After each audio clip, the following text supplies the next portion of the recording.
Art Deco ajastu kleitide ja aksessuaaride maailmast tuleme kaasaega verinoorte kunstnike triennaalile Experimenta.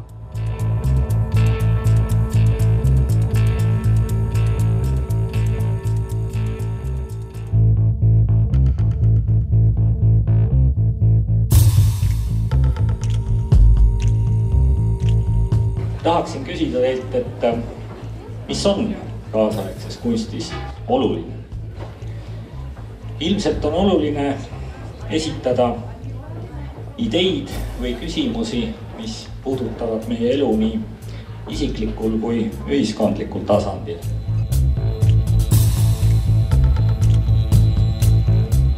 Aga mida peavad oluliseks noored kunstnikud 10 erinevast riigist? Sellega saab tutvuda Katariina kirikus ja Hopneri majas avatud 14–19 aastaste noorte kunstitriennaali Experimenta väljapanekutel. Kunst ja teadus on 2014. aasta triennaali teemaks. See aitab muuseas ka meelde tuletada, et need valdkonnad pole mitte vastandlikud, vaid tihedalt läbi põimunud ja teineteist pidevalt mõjutamas, nagu kõik nähtused elus.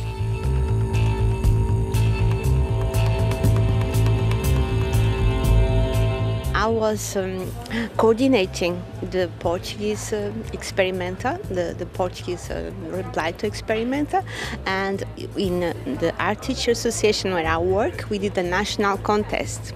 So we did a contest about the topic Art and Science, and we did a seminar explaining the concept and how art and science they could work together for teachers. And then with the contest, and about 200 students and teachers they replied, and we select 3 schools. The idea was interdisciplinary, so teachers from science and artists and teachers from art, they would work together to make a project. The teams in Lisbon, for example, we have a team with a biology teacher, with an artist, with an art teacher, and they worked, you have the sketchbooks here, they work the topic of environment, how art and science they could work together for a better environment.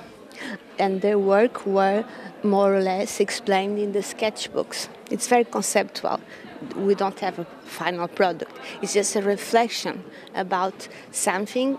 It's really important right now. And art and science, they can help society. The other group, it's another school near Lisbon. It's the sketchbooks here. So they work with the scientists working cancer cells, and the scientists they help the students to understand more the topic about how science and how image in cancer diseases, how image they can help scientists to discover the disease and to treat disease. And they also didn't have a final product. They have sketchbooks. You can see here the sketchbook about their reflections about art and science, how art can be helpful for science, and how scientists they use image. So this was another approach.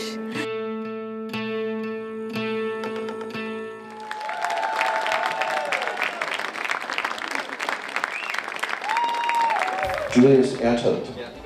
Yeah, congratulations. It's really funny because it's my first award and I didn't know how to react. And I thought, because we as a group in Germany are a bit older than all the others, and I thought because of that we are not allowed to get prizes. So I was really surprised. Yeah. And how old are you? 20. This was a very large theme, science and art, but every country had a special approach. What was yours? Mine was the human science, because the human science is the most complex, I think.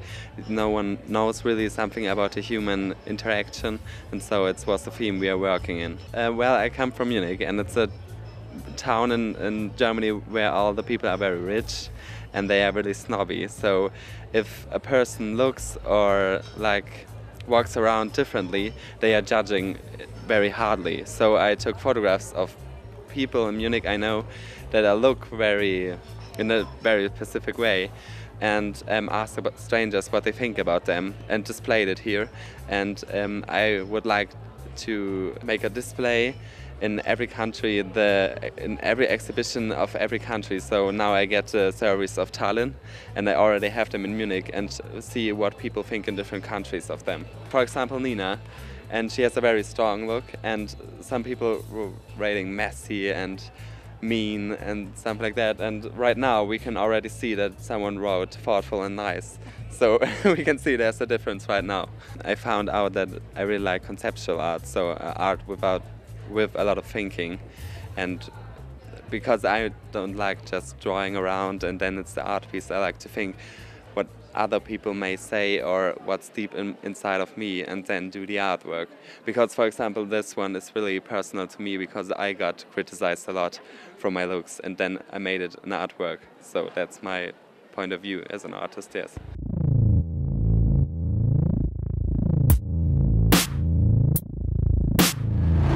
See ongi üks eksperimenta ambitsioone pakkuda 14–19-aastastele noortele nii-öelda vabamõtlemistsooni, kus nende endi päris mõtted, ideed, tunded on väga teretulnud, kus ei ole kedagi, kes ütleb, et oota, see ei ole ikka nagu väga kohane. Ja kus kogu see õhkkond on loodud selline, et sa julgedki välja tulla oma päris ideedega, kus sa julged püstitada küsimust ja vormida teoseks kas siis naiste ümberlõikamist osades regioonides või kõiki neid kehalisusega seondud probleeme, seda meediasurvet, seda tarbimisühiskonda, mis meie ümber on, seda ökoloogilist kriisi, kuhu poole maailm on tohutul kiirusel tormamas täna, et oleks nagu julgust nendest asjadest vabalt rääkida ja mitte piirata ennast pidevalt sellise poliitilise korrektsuse maskiga.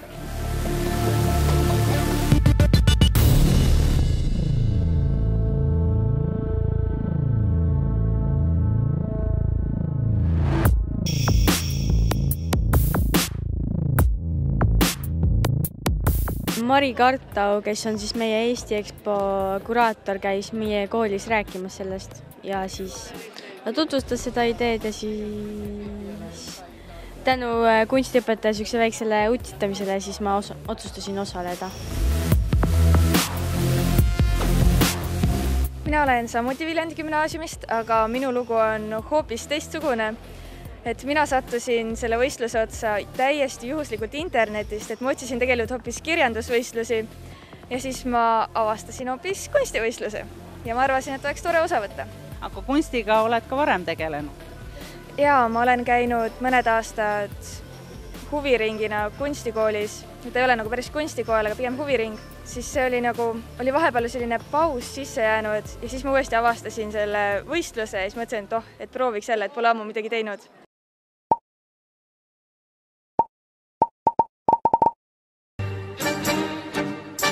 Mina tulen Põltsamaa Mühisgümnaasiumist ja ma sain teada kunstiõpetaja kaudu. Et tegelikult ma olin kunagi varem ühe korra ka proovinud eksperimental, aga siis oli mu idee päris hea, aga teostus oli natuke halb. Siis mõtlesin, miks mitte seekord siis ära teha. Me pidime kõigepealt kirjutama projekti või siis seletama pikemalt oma ideed, et mis meie mõte on ja mida me üldse ökoloogiast arvame. Ja siis pidime täiustama seda ja lõpuks täide viima. Seal pidi ikka mingi mõte nagu sees olema ja otseselt kedagi tagasi lükata, aga mõned lihtsalt kukkusid ise ära, et kes nagu ei tahtnud teha ja nii.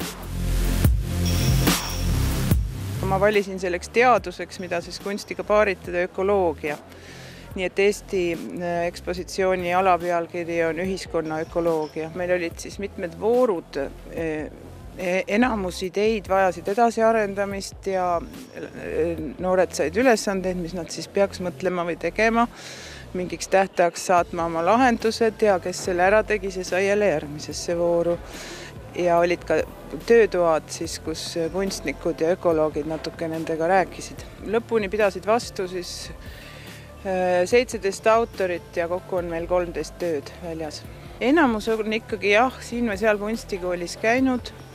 Ja muidugi suurem jagu on Tallinnast, hästi palju on Pelgulinna kunstikoolist ja ka Sälli stuudiost, aga on ka Tartust, Võrumaalt, Viljandist. Et see oligi mu eesmärk, et mitte nagu rajada seda tegevust mingile ühele või paarile koolile, mis oleks tegelikult lihtsam, vaid et anda nagu võimalus kõigile, kes huvi tunnevad.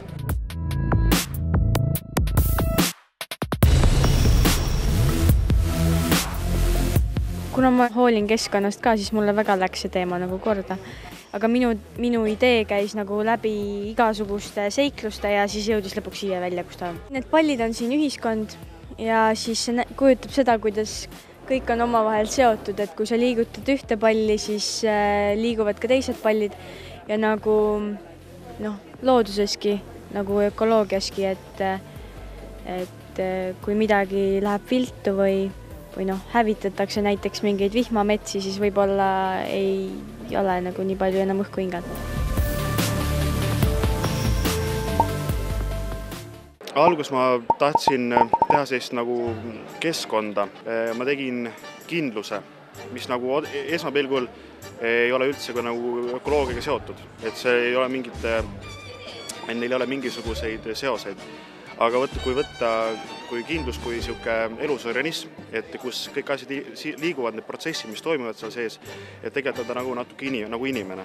Ja meil on ka verering ja kõik, ja meie suhtleme teiste inimestega ja kuidas nagu kindluste vahel olid sellised diplomaatilised suhted. Ma tegin oma kooli uurimustöö, tegin praktilise tööna, tegin animatsiooni, aga see ei kukkunud hästi välja, siis mõtlesin, et tahaks teha midagi paremat. Ja see oligi nagu eksperiment, oligi perfektne eksperiment. Ja nüüd sa õpid edasi Kunstiakadeemias, missugusel erialal? Klaasikunst ja disain.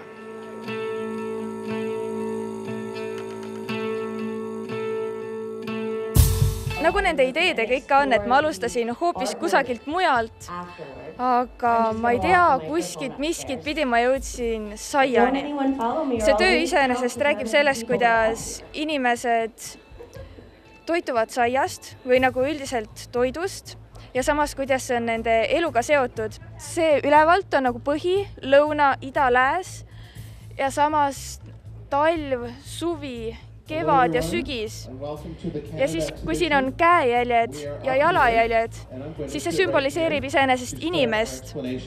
Ja siis need tegevused, mida me teeme talvel, suvel või teistel aastaaegade, need on siin näha. Täpselt samamoodi nagu aasta üks haripunkt, jõulud ja teine haripunkt, jaanipäev ja hommik ja õhtu. Et seda võib siit kõik täpselt niimoodi välja lugeda. Ja üleüldiselt siis, et see inimene nii-öelda kokku võtta, see ongi selline ühest küljest väikene lisamärkus, et mis asi see inimene on, ehk siis väikene tärnikene kui lisamärkus.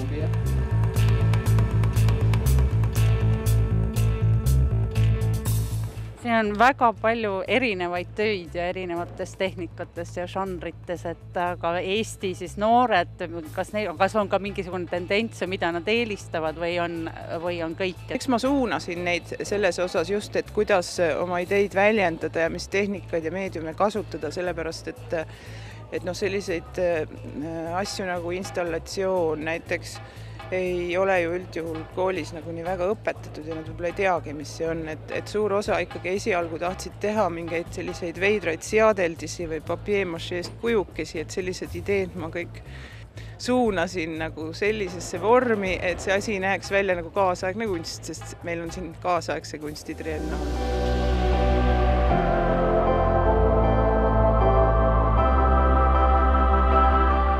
We worked really different with different textures. So, for example, this is called Vicuña, and it's just basically an approach of the Bavarian deer, but in a very artistic way. And then we have like other sculptures in the back. It's from Stefan, and he picked a very hard topic because he gets really close to the body, and made about like in Africa the circumcision of women, and made photographs of meat and tried to photograph that. Then we have like other drawings and stuff and video installations, and it's all a bit mixed and much, but I think we're a really great group. People have bodies, and if you're getting old or sick or having any other different problems with your body, you have to go to hospital, and then they do something, for example, in this case, transplant blood or any other things you need for your body. And I was in hospital by myself in spring. Then I saw how it is to be stuck in hospital because I had lots of work to do during that time. I was just impressed by such scenes because they're really deep somehow. Experimenta toimub teist korda. Kas teie olete ka teistkordset korral? Ja loomulikult Experimenta ongi Sälistuudio laps ehk Sälikoera kutsikas. 2011 toimus ta esimest korda ja idee sai paberile juba 2004. Nii et ta lihtsalt ootas oma esimest sündmust päris kaua aega. Nii et võime öelda, et täna 10 aastat tagasi sündis mõte ja nüüd oleme jõudnud siis teise triennaalini. Kõik osalejad on valitud väga demokraatlikul moel, nimelt läbi Open Calli ehk avatud kutse, mis siis läks laiali nii erinevaid kunstihariduse kui kunstiliste pidi üle maailma. Koostööpartnereid on praegu enam kui 15 riigist ja valdavalt ongi tegemist kas kõrgkoolidega, kus õpetatakse kas kuraatoreid või kunstiõpetajaid, kes on meie partnerid, või siis kohalikud kunstihariduse edenduse ühingud ja mõningal juhul ka loomingulised grupid ja sellised ateljee stuudiod. Näiteks praegult me asume Türgi jalas ja Türgi partner on ühe kohaliku aktivisti ümber koondunud noortekunstnike rühmitus, mida juhib Türgi kuraator Alpkori Oral ja nemad osalesid ka eelmisel korral ning mul on tohutult hea meel, et eelmisel korral osales üks noor kunstnik, kes siis oli vanuse alumise piiri peal ehk Aglasoosen ja seekord seisame me praegu tema töö kõrval, nii et on juba teist korda triennaalil väljas ja minu arvates on tegemist kindlasti ühe nimega, mida ka professionaalse kunstiringkondadel tasub kõrva taha panna.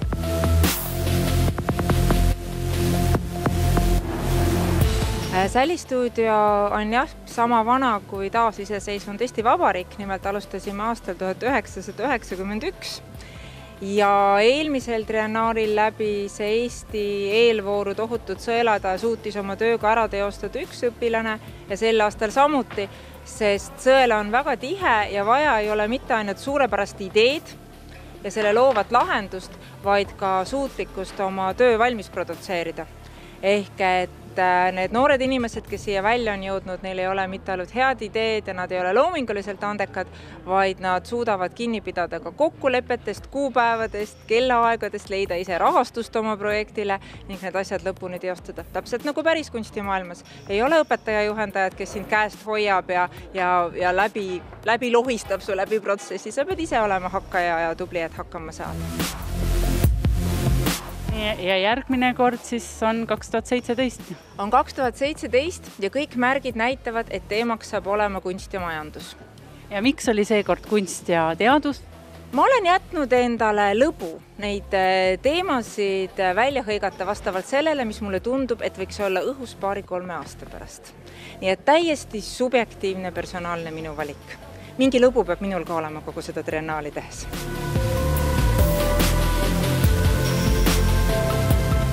Erinevad maad on ju lähenenud väga erineva nurga all asjale ja see on kahtlemata erinev nagu päris kaasaegse kunsti triennaalidest, biennaalidest, aga ma arvan, et Eesti ekspositsioon on nagu suhteliselt sarnane välimiku hindamisel vähemalt ja siin on nii mõnedki tööd, mis on nagu päriselt väga head tööd, mis võiksid vabalt olla ka mõnel täiskasvanute triennaalil.